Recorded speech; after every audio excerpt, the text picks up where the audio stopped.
Hello and welcome to another episode of TomBecka.com, where everyone has a story to tell. And if you take a look at the stories we've done in the past, you'll see that there's a broad range of topics and personalities that we've addressed. Everything from people that have overcome things like breast cancer to ballerinas to a man with autism to, well, Vietnam vets, and just down the list here of a couple that practices polyamory, and just down the list of a lot of different topics, a lot of different type of people. But we've never done one quite like this before. This is one of a gentleman who, through his own admission, messed up his life. Drugs and alcohol took over to the point where right now he honestly believes, at the point of this interview, he's 2 weeks away from being homeless. He's scared, he's worried, and he doesn't quite know what to do. So he's doing this podcast hoping that maybe others won't find themselves in the situation that he's in.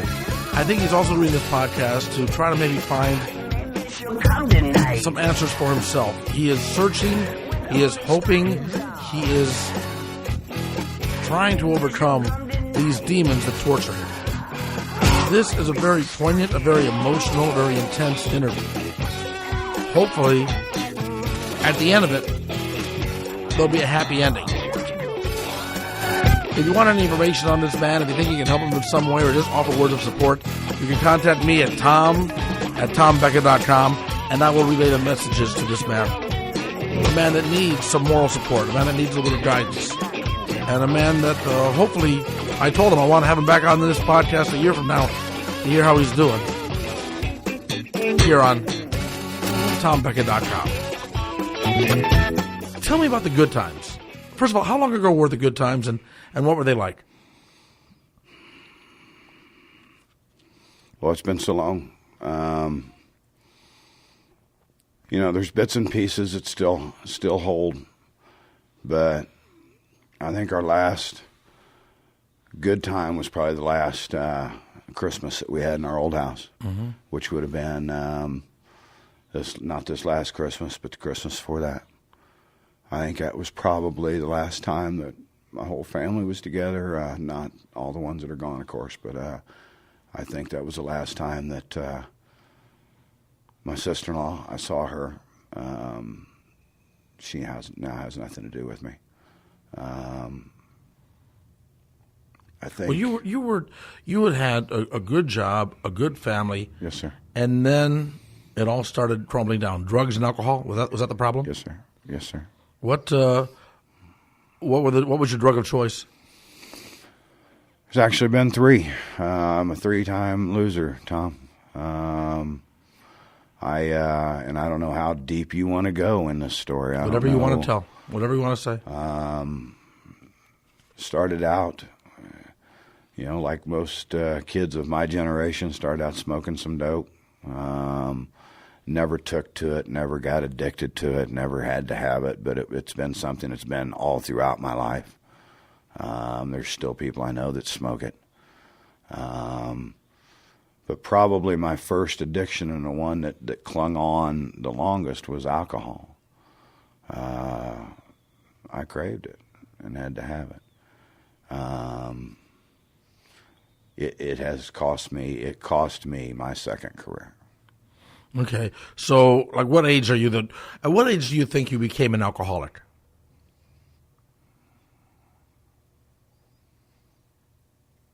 18. 18. No, so right away. So when you started drinking heavily. I started drinking very heavily. Okay, but you were able to keep it under control for a number of years, hold on to a job, a family, and everything. I was a deacon in the Baptist church, Tom. Really? Anybody have any idea what you were dealing with? No. I've, unfortunately, part of my situation, part of the pain, the anger, the hurt, just the things that I deal with, the depression. I'm trying to think where I was going with that. So much has been thrust upon me that I didn't have choices, I guess, and I think that's what I was trying to say to that point. Like, what sort of things were thrust upon you? just, and again, we're bouncing a lot. And, one of the big things in my life that drive my depression and have driven my addictions, have driven my my trips down these roads, are the deaths of my family, the loss of my family. Johnny. Johnny was my last brother. He was my oldest brother, the oldest brother of the family.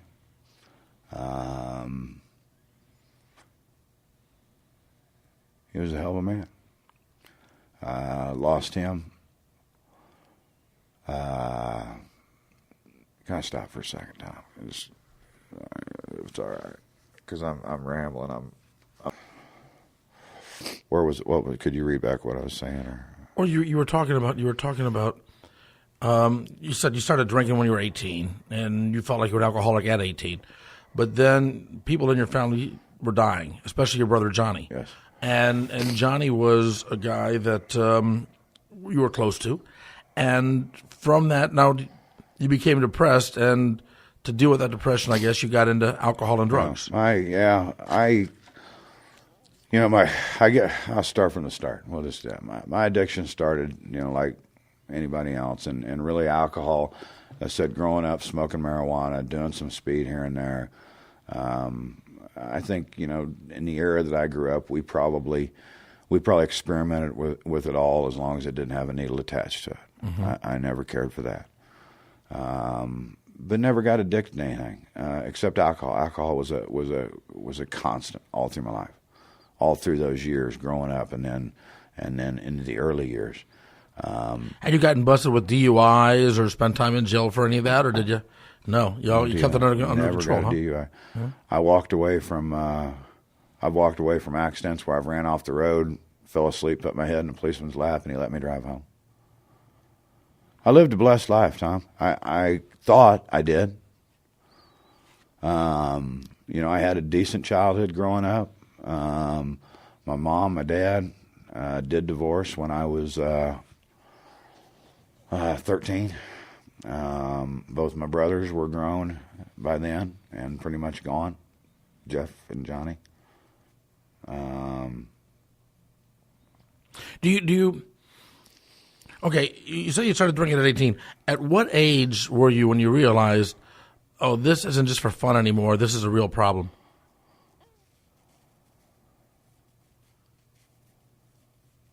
Um,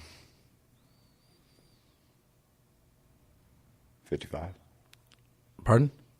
55. 45. 45. You were 45. Yes, sir. So pretty much your entire adult life, because how old are you now? You're about 52. 50, okay. Mm-hmm. So pretty much your entire adult life, you're drinking, you're using, and don't really see it as a problem.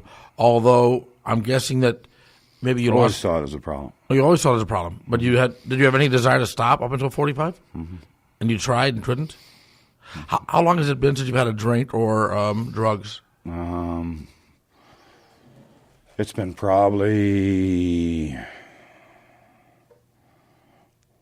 I can't even think on a drink, Tom, because I gave up drinking 4 years ago. I'm not good with dates. Okay. Unfortunately, my past is so painful that I don't keep dates in my head. I don't keep dates of deaths and shit in my head. The last time I used drugs would have been the last time I used the drug that I have been addicted to, which would have been approximately 4 weeks ago. And that what drug is that? K2. I'm sorry, what? K2. K2. Synthetic marijuana. That shit'll kill you. It's legal. Then yeah, well. It's legal. Yeah. Why did you try it? Knowing that you're having these issues, why did you do it? We're talking probably a 5-year, no, I don't want to say that. We're talking probably a 3-year addiction of this. Mm-hmm. Tried it, and actually I tried it for the first time. I had the same hesitations as anybody else. I if I'm going to smoke marijuana, then I'll smoke real marijuana. I don't need to smoke something synthetic. I didn't want to smoke real marijuana either, right? But that was the point. But I had a very good friend of mine that was a pillar in the community, salt of the earth. I mean, Tom, they sell this shit in gas stations, like it's and back then they sold it with rolling papers. I mean, it was designed to be smoked. Now they sell as potpourri, designed to be burnt. Right. But he introduced it to me. It's legal. It gave you the same rough effect of marijuana. Allowed you to relax a little bit. Wasn't that expensive. Seemed like a hell of a deal. Until I figured out the real kicker, the fucker, is the most addictive, the most damningly addictive drug that I have found in my life. I've kicked, marijuana. I kicked alcohol after years of drinking, and drinking hard, Tom. Being a man that had a case in a cooler in the back of his truck every day. I kicked alcohol. My other drug that we could delve into, and I spent a lifetime of hell in, was cocaine. Those were during the heydays. That was in the big time. That was when Jay was on top of the world, I thought. It's all come crashing down now because of this one drug that I have literally begged, borrowed, and stolen to get a hold of. Never in my life have I been that desperate to get a hold of a drug as I was that drug. K2? It's evil. They sell it as a potpourri. They sell it as something that's to be burnt, to be an aromatic incense. They sell it in head shops with pipes. It's sold to be smoked. Everyone knows that. Supposedly it has been banned in Nebraska now. But as I understand it, the problem with that is because it's a chemical, you just change a little bit of the chemical compounds. Consistency. And then it's just, oh no, this isn't what's illegal. The other stuff's illegal. So it's a constantly changing and evolving thing, which is very difficult for law enforcement to be able to shut down. My understanding of this last ban, and again, this is how bad, Tom, I wanted to break this addiction. I was following the ban because you ban it, I can't get it. My understanding of this ban was to be a flat ban, which is what they did in Kansas and Missouri. Where I came from in Kansas, you could buy it same as you could here. They shut them down. DEA went in, shut them down, took it out. None of that's happened here. So it's. You also live in a small town. Now you live in a small town in the Midwest. Yeah. Methamphetamine is big in small towns in the Midwest. Mm-hmm. Maybe more so a few years ago than it is now, but it's still pretty prevalent. Was meth ever a problem for you? No, sir. No, sir. Meth was never a problem for me. Unfortunately, I do have a son that had a problem with it. So we did fight that addiction secondhand. How old's your son? He's 25. I have two. I have two wonderful sons, and I have a wonderful wife who deserves sainthood. We've been married, we'll be 33 years.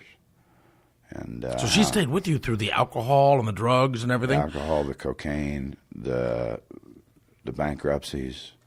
Does she use? Was she partying with you at any of this? My wife, when we first got married and she was young, we were both partiers. She grew up. She took the, and I did too. I mean, I went the long road. What I got into though was the designer drugs. I got into the big things, cocaine. I mean, it was, in the 90s when I was on top of the world, it was the deal. And generally thought to be non-addictive. I mean, there was a period there where cocaine was thought by a lot of people not to be a problem. Oh, my ass. Yeah, I had to break that addiction too. Yeah. And like any other addiction, they come with just murders, withdrawal symptoms. Different for everybody, different for every single person. So, growing up, I mean, again, just, school, I I was a very popular young man in school, not for any other reason than the fact that I was the guy that sold the marijuana. You know, I was a drug dealer. I was quite the cock of the walk through high school, and started out. Kind of want to give an idea of what I've done career-wise, I guess, because I think it's important to know just how far it went up before we talk about how far it went down. Yeah, okay. Let's talk about that. If that's all right. That's great, yeah. Started out steel rule cutting die maker, of all things. Made steel rule cutting dies. Started out in the COE program through my high school.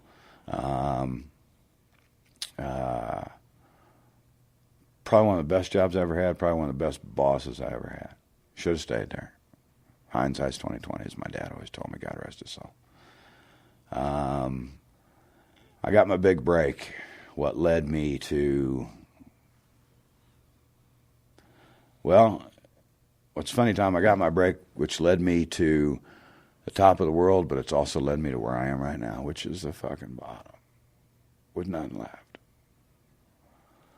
My brother-in-law was selling siding at the time, a big boon for siding. And he'd always said, you know, I bet you could sell. If I get you out there, I bet you could sell. That man took me under his wing. Normally they give salesmen about 2 weeks. You didn't get a sale in 2 weeks, they kick your curb. You know, it's the siding sales. It took me 5 weeks before I got my first sale. After that, I set the company on fire. Basically went from there, became vice president of my own company. This was at 24 years of age, 25 years of age, vice president of my own company, siding company. Drugs back then, alcohol, a little marijuana here and there, nothing to us, nothing. So you're working hard, you're playing hard. Working hard, playing hard. Living an American dream. Right, my kids, my first son's been born. I've got a beautiful wife. You know, we're looking at buying our first, you know, getting out of our starter home, getting into our first real home. I spent a few years in the siding business, cut my teeth, got sales down, pat, took that and leveraged it into a career with the largest insurance company in the world, Prudential Insurance of the United States.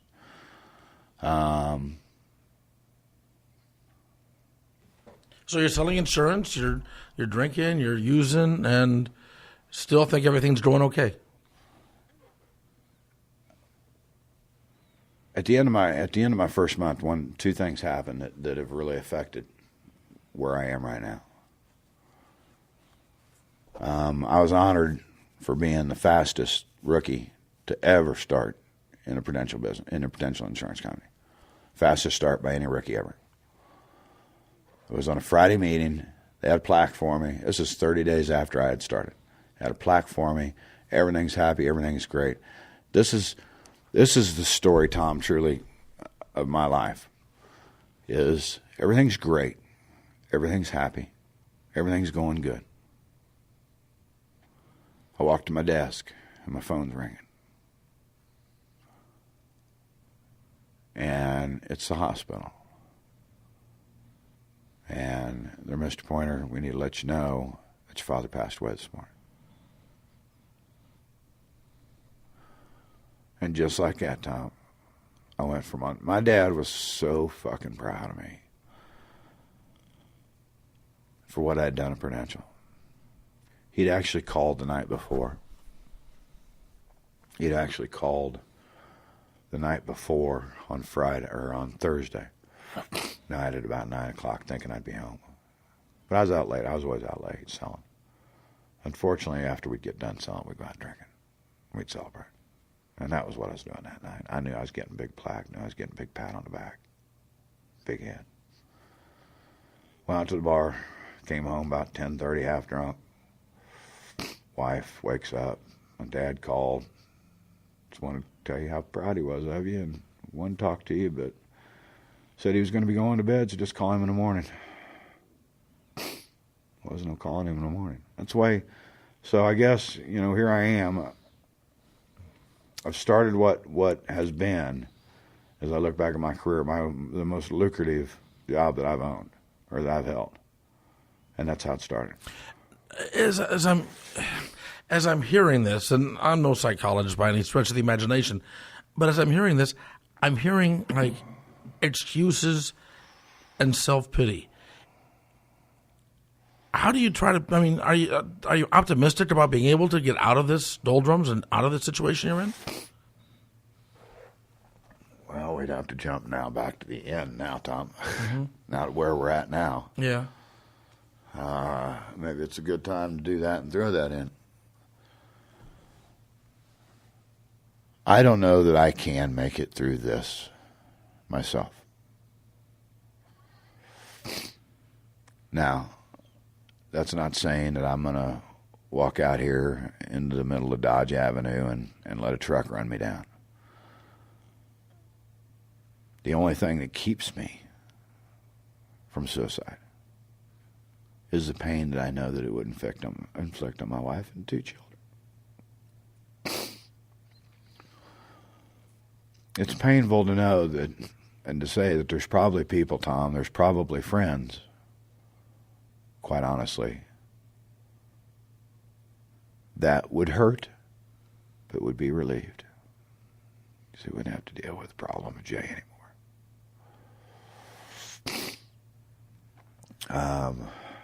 Or was I going with this? Keep me on track. No, you're talking about you don't think you can get through this, but yet you hang on for your family. I don't know I'm the most lost that I've ever been in 52 years of my life. I don't know when I wake up in the morning what I'm going to do. We right now, and I don't know if you know the latest. I don't know since the last time we spoke. My wife's now been let go. We were brought to this little town in Nebraska with the hope of a career, and a year later, we're now stuck in Nebraska with no income. And all the repercussions of the things that I've done. And that's what I don't know how I'm going to get through, Tom. That's what I don't know how I'm going to, because bottom line is, barring a miracle, in about 2 weeks, I'm going to be homeless. My wife is going to be homeless. My kid that lives with me, the one that was hurt in the military, is going to be homeless because of the stupid things I've done. And that's the only reason. There's been a lot of things that I couldn't control. The deaths, Tom. Each one. When my dad died, my mom died, when Jeff died, when Johnny died. Each of them just tore a piece of me. Did any of them die because of drugs or alcohol? No. So is this like in your family or anything like that? No. Or just no? Johnny was a dope smoker. Mm-hmm. Johnny smoked dope right to the very end. Johnny was a very unique kind of guy. We could talk forever on Johnny, but loved him dearly. But no. My father died of a heart attack. My mother died of cancer. My brother died of cancer. My brother Johnny died of cancer, and my brother Jeff died of. He actually had cancer that caused some heart problems. That eventually, the heart problems is what got him. Even in deaths, Tom, I was a baby of the family. When my dad died, I was the one who was expected to identify the bodies. I was the one who was expected to make the decisions for this, to make decisions for that, to make sure this is taken care of, make sure that's taken care of. I was never getting a chance to grieve. My father and I had a very tumultuous growing up. I was a wild kid for that age, growing up in the 60s and early 70s. And we had a tough time and in a divorce, but we had become best friends. I was forced with making all those decisions for my best friend. Nobody else wanted to step in and do it. Nobody else wanted to step in and Jay can handle it. Jay can handle it. When my mom died, well, that one, Tom, took on a whole lot more because she didn't die. She didn't die quick. She died slow and painful. And a lot of things had to be done, and a lot of decisions had to be made. decisions like how much morphine to administer, things like that. And I think you know where I'm going with that. Mm-hmm. Guess who they let make that fucking decision? The baby. Mama's little boy. Let him make the decision. Let him plunge the needle. Jeff.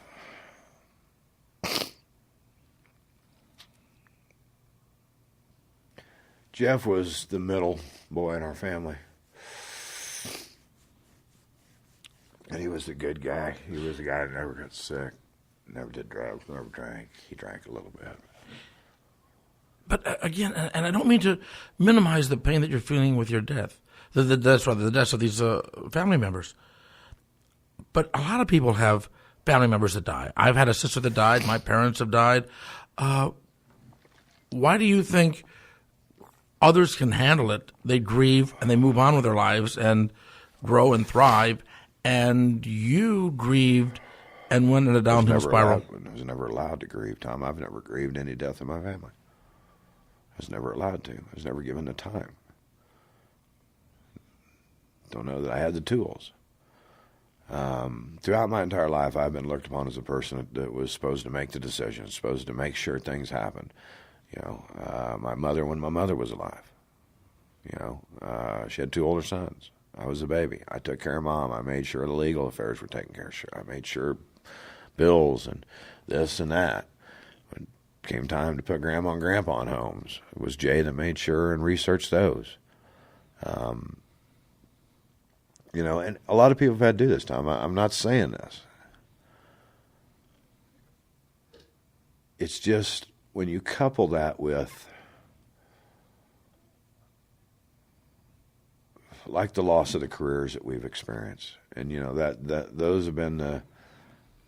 I mean, for me, my catalyst into drug addictions and into self-medicating have been the deaths. Because that's the only way I've been able to deal with them. Do you go to AA or any other counseling? Are you doing anything for this, or you just quit cold turkey on your own and dealing with it that way? I did attend AA. I went to AA for 16 months. Great organization. Did help me. Most of my addictions, though, Tom, I've been on my own, cold turkey. I just put my mind to it and do it. Your wife stayed with you throughout all of this. Yes, sir. Some people would call that enabling. That she allowed you to keep on this way and made excuses for you and everything. And now she's lost her job. Do you think your problems had anything to do with it? In other words, were all the problems at home causing such a thing that she couldn't concentrate at work or do a good job at work? I won't say that wasn't a part of it, sure, Tom. Yeah.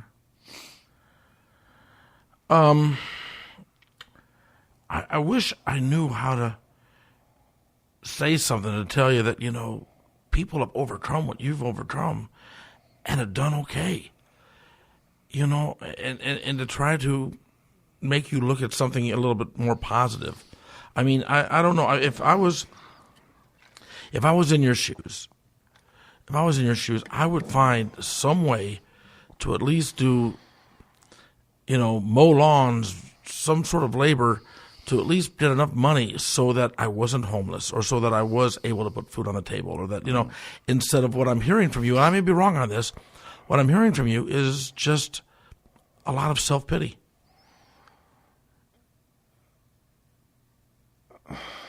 Yeah, and I do have, Tom.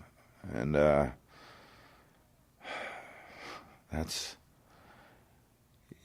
probably the biggest thing that has driven friends away from me, and it's probably the biggest change that you've seen, because I never had this in the past. I didn't pity myself. I picked myself up and I did it. As far as working, Tom, I will work 3, 4, 5 jobs if I can find them. We're out there. We're looking. We're trying to make a decision now. You know, my wife had taken over the role of breadwinner in a family, higher breadwinner, and now we're trying to make a decision. You know, do we stay here? Is there anything for us here now? Our problem is right now is we're sitting due to it, and again, I got to get back to what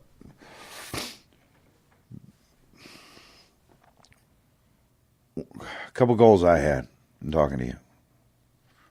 Number one, to be able to get some things off my chest, just to be able to talk to somebody. Because I don't have anybody to talk to anymore. Number two, hopefully somebody reads this.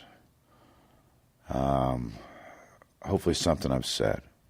Hopefully something I've done. Hopefully something, or, something they see that they've done or that they're involved in.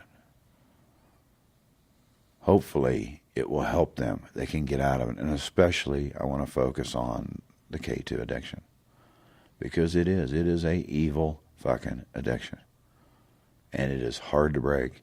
And there are people out there that are spending their food money, that are spending their rent money, that are spending their kids' diaper money to get this shit. It's always been, but when it's a legal product being sold like that, and the dangers aren't being told, Tom, not strong enough. There's too much use of it.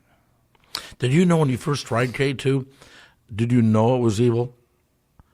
No. When I first tried it, I thought it was great. No, but I mean, I have a friend who's a federal prosecutor, and she deals with a lot of like methamphetamine cases.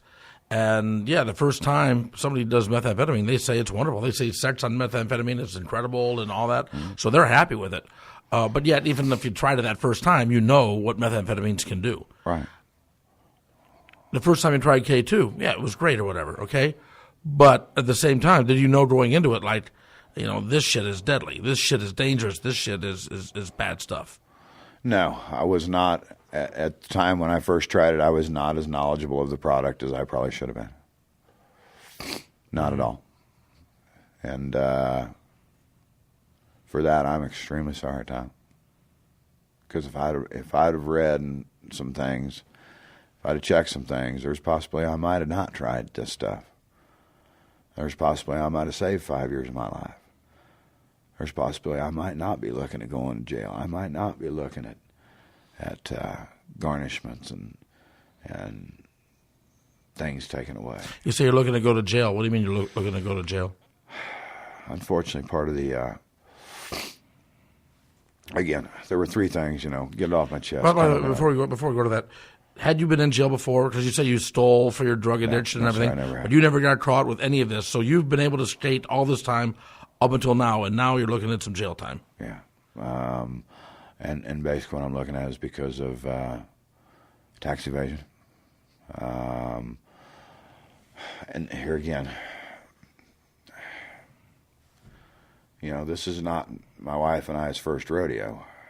We lost 2 careers in Kansas City. Completely lost. She had a very, very, very good career. I had a good career, decent. My job was eliminated. Her position was moved. Those are the kind of things that have happened in my life that I can't control. That, along with things that I've controlled that I've screwed up, really have led me to where I'm at, which is a mess. But, see, I lost my train of thought. I keep wanting to make a point, and I'm losing my train of thought, Tom.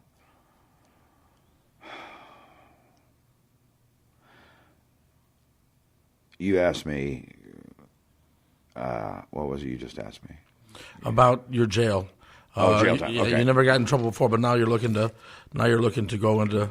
Yes, sir. Yeah, the feds are coming after you for tax evasion. Yeah, because of, the repercussions of. I'm in what now? I'm in what most addicts know as, or I know it as, is a dark zone, danger zone. I'm clean for now. I want to stay clean, but now everything in this world is going to fucking attack me and going to tell me, no, you want to go get stoned again. Every bill I have to open, every call I have to make. We are, and my biggest fear right now, Tom, I mentioned, jail time. I'm also scared we could be homeless. We got our final checks from the company. We're stuck in Auburn. We have nothing. Our last time that we got let go from companies due to downsizings. ate up every bit of retirement, savings, everything. I lost a big, beautiful home in Kansas City over it. That, well, I say I lost it. They're still telling me that I own it. But, God,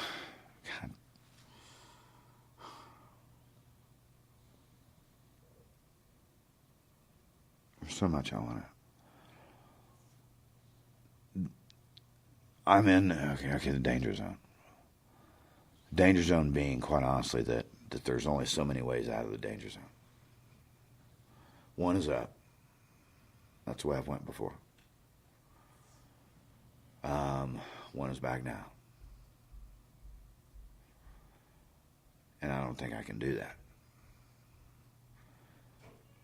The only thing with going back up, and this is where it gets into the danger zone, is that all the repercussions are coming back now. All the bad debts, the money borrowed, the bills not paid. I've got to try and figure out how now to get my family back to Kansas City, maybe. 2 weeks' time, I will have zero money. I will be completely and entirely destitute. They told me in Nebraska it takes 15 weeks for Social Security, or for unemployment to kick in. In 2 weeks, I'll be broke. So, I need a miracle. I need something to happen in my life. I need something to change. I've changed the drugs.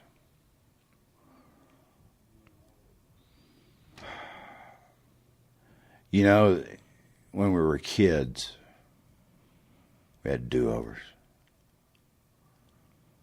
And man, Tom, you know, the thing that I would love in my life right now would be a do-over. Somebody give me a do-over. Somebody let me start this son of a bitch again.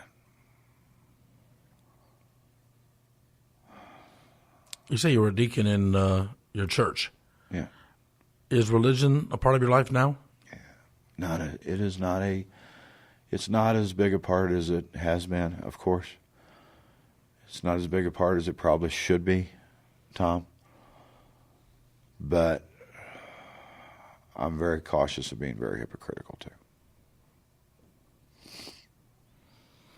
What do you mean hypocritical?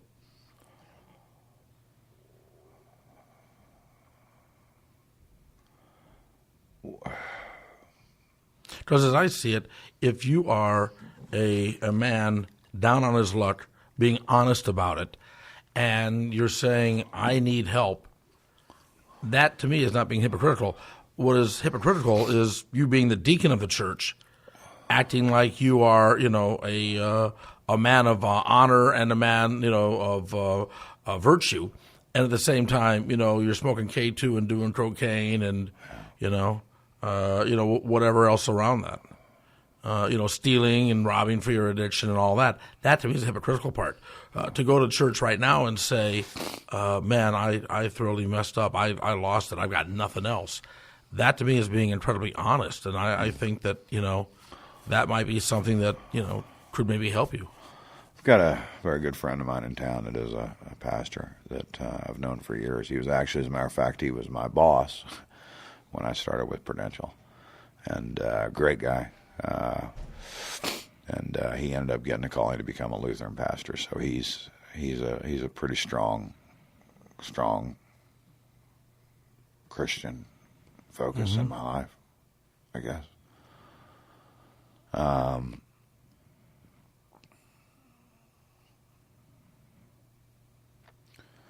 I guess trying to think what else, Tom. That I didn't want to come in here, and I did not. The thing I did not want to do is I didn't want to come in here, and I didn't want to sound like somebody. And then you pointed it out, that is just full of self-pity and woe is me. I am a very depressed individual. I fight depression. Unfortunately, now that I no longer have health insurance, I'm off my depression meds. I can't afford them. I did not want to come in here because that's never been the kind of person I am, but that is what drugs has done. I was on top of the world again, at one point in time, top of the rock, top of Prudential.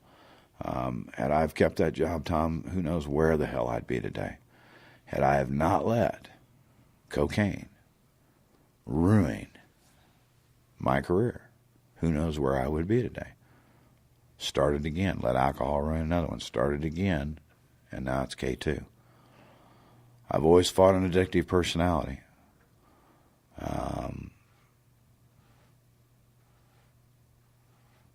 I've always fought self-medication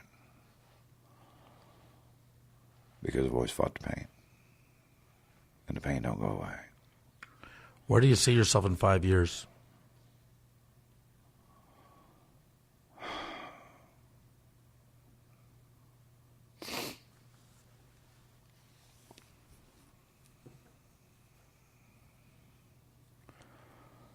I don't know. In your younger days, when you were on top of the world, did you always have goals and ambition and see, okay, in 5 years I want to be here, and then 5 years after that I want to be at this level? Oh, yeah. So you have you been goal driven in the past? Oh yeah, very, very much goal. And you don't see any goals now about, bouncing back and doing what is necessary and having a great story to tell 5 years from now about overcoming your addictions and homelessness? Because people do that, people do overcome this. I have those hopes and dreams, Tom. I mean, I'm holding on to that. Yeah, this is going to turn around.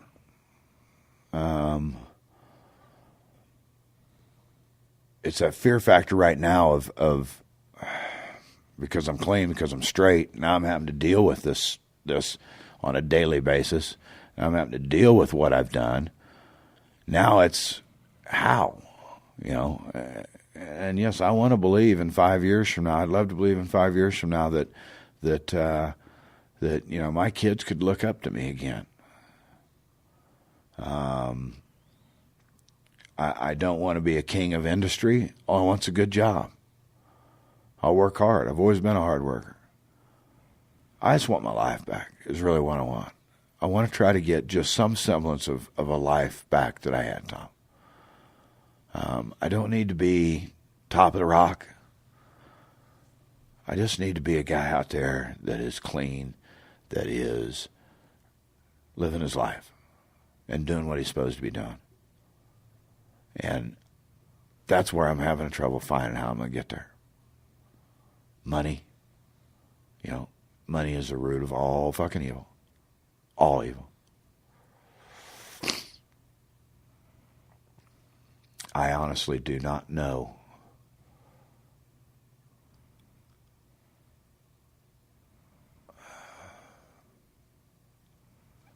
one of my biggest fears right now is I honestly do not know come 2-3 weeks from now what my situation is going to be. I have no control over that. I have very little control over that because of the situation. And it's those times in life, Tom, when I haven't had that control, when I haven't been able to control the things that have hit me, the things that have blindsided me. Those are the things that make me sound self-pity. And I don't mean to. But honestly,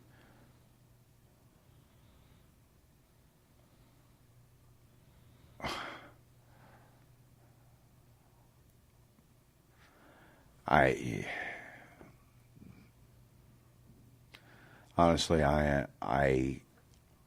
because of what's happened in this last 5 years of my life, because of the things I've seen happen, because of the losses, I lost a business, lost a career, lost a home, all these things, and it's just I can't believe I allowed myself to get this far down, and now I can't. I'm struggling, and as I'm reaching up for help, there ain't nobody reaching down this time. Because in the past, there'd been people, but you've burned those bridges? In the past, there's been friends that have been able to assist. And yes, I've burned those bridges. I'm in the process of rebuilding those bridges. I shouldn't, yes, they were burned. I'm in the process of rebuilding a whole lot of bridges now, Tom. That's the other thing that I'm trying to do with my life. But that's going to take a long time. You know,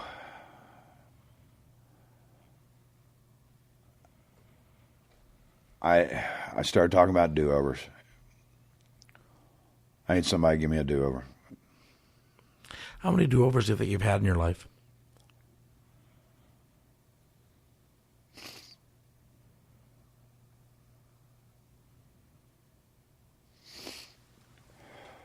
I would honestly have to say, because every other one I've done over on my own is the only one I've ever asked for or needed. Mm-hmm. Every other time, Tom, it's been, you know, maybe I didn't get myself down as far. I don't know. It's tough for me to look back. It's so painful to look back at the things I've done. I don't want to call it regrets. I always hesitated to use the word regret. I hate the word regret. But am I not happy with the decision I made in my life? Hell yes, I'm not happy. I'm not happy at all with the things that I've done. But I have been the one that has stepped up and made the changes in my life in the past when they had to be done. And this time, Tom, unfortunately, I'm not being able to do it, and I need help. I don't know where that help's going to come from. I know some people that might be at least a first place to start talking. You know, the Open Door Mission does amazing work. You know, with homeless people, but people that are just in the situation you're in, with counseling and education and support, so that you have some hope. Let me just say, and this is, I've never been down as far as you, but, you know, like anything else, you know, like any other human being, sometimes life just kicks you in the balls. You have got to just find something deep inside to get you to that next level. I mean, I look at, I've always used other examples of like, you know, famous, successful people. And you look at the failures they've had in their lives and what they've overcome, many of them problems even worse than yours, and they've overcome them to achieve good things. So I know it's possible. I know it's possible. Thomas Edison failed like 110 times or something like that before he invented the light bulb. Okay, the point is that, you know, and again, I'm not trying to oversimplify or make it, you know, be Pollyanna or anything and say, oh, it's all going to be sunshine, lollipops, and rainbows, because you've got a big road ahead of you. But I know that road can be taken, and this journey can be won. Right. I firmly believe it. If I didn't believe it, I wouldn't have done this podcast with you. Okay, I mean, this podcast was not just to have some person come on the air and talk about problems with drugs and alcohol. It was also to help you, there's a little bit of conversation we've had in the past, help you understand that, yeah, man, it can be better. It can be better. And that's why, I mean, I mentioned the self-pity a few times. Yeah, it's easy to get that way. You look at what it is right now, and you don't see any way out. But you know what? There is a way out. There is a way out. There is always a way out. For all the problems that we have in this country, it's still America. You still get another chance. I spent a number of years doing stand-up comedy, and somebody told me this old show business adage one time. They said, you were going to get your big break the day after you give up. And that has stayed with me for my entire life, because that's how it is sometimes. You don't lose until you quit. So don't quit, man. Don't quit.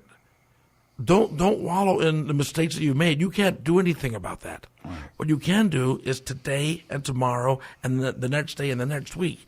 That you can do something about. You say you're going to lose your house in 2 weeks, be homeless in 2 weeks. Well, don't make that a self-fulfilling prophecy. Okay? I mean, seriously. Get support. Find a church group. Find a homeless shelter, counseling of some sort. I know it's out there. Find that support that you can get so that when you're down like this, you get maybe a little bit of inspiration, a little bit of motivation to overcome these trials.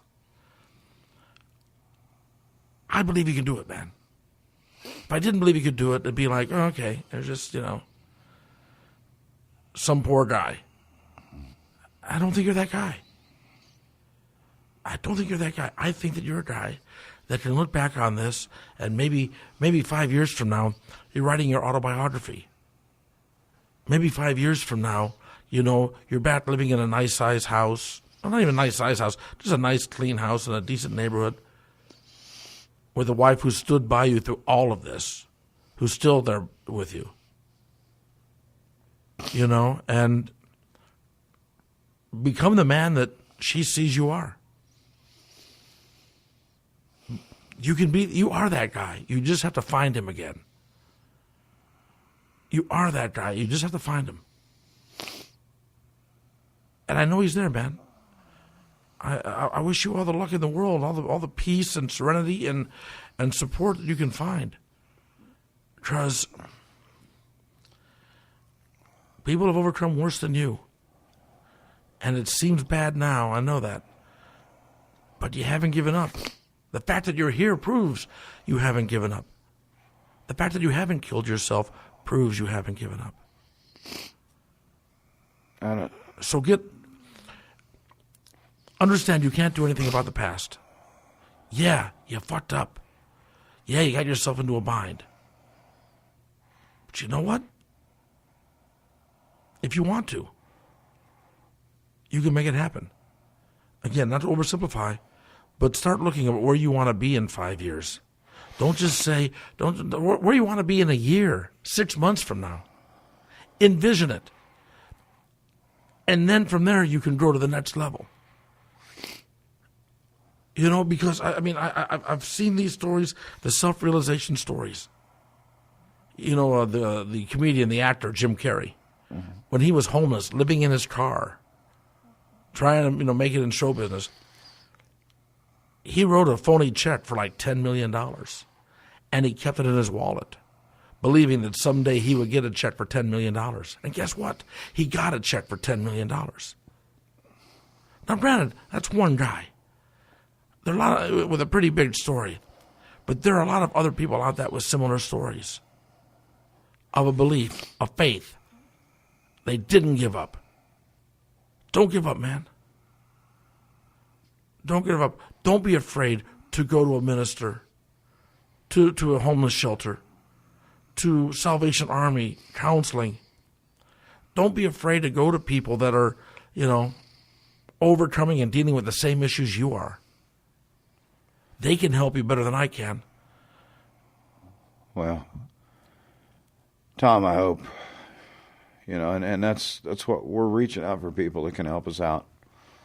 And that can provide support and can provide some guidance, can provide some, but there's anybody out there that needs a good worker, or there an angel out there or a saint out there that wants to help this family, we'd take it.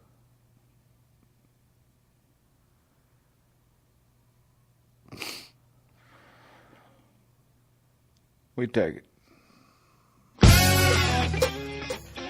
Yes, everyone has a story to tell, and unfortunately, not all of those stories are happy ones. I wish him all the best. I hope that he gets his act together. Only he can really do it, and hopefully he will. As I said, I've invited him back a year from now to see how he's doing. If you want to reach out to him, if you have any words of encouragement, support, if you've been there and got over it, you can email me and I'll make sure he gets it.